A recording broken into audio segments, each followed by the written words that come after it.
তাদের কাছে শুধু দুইটা জিনিসই আমরা প্রত্যাশা করব।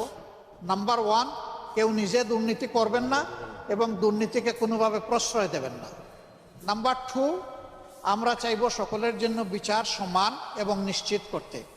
এই ব্যাপারে কোনো ধরনের হস্তক্ষেপ কেউ করবেন না রাজনৈতিকভাবে। মিনিমাম এই দুইটা জিনিসের ব্যাপারে যারা একমত হবেন তাদেরকে নিয়ে আমরা সরকার গঠন করার জন্য আমরা আগ্রহী। আমাদের আপত্তি নাই না, আমরা আগ্রহী, সেটা দেশের স্বার্থে। তারা জানতে চেয়েছেন ইলেকশন ফেব্রুয়ারিতে যেটা হবে সেটার জন্য আমাদের প্রস্তুতি কীরকম আছে। কারণ নির্বাচন এবং রেফারেন্ডাম যদি একই দিনে হয় সেখানে কোনো প্রবলেম হবে কিনা। আমরা বলেছি যে আমাদের দেশের মানুষ ততটা এখনো কনসাস না, এই জন্য একই দিনে দুটো নির্বাচন হলে দুটা নির্বাচনে ক্ষতিগ্রস্ত হওয়ার আশঙ্কা আছে, ভোটার টার্নওভারও কম হতে পারে।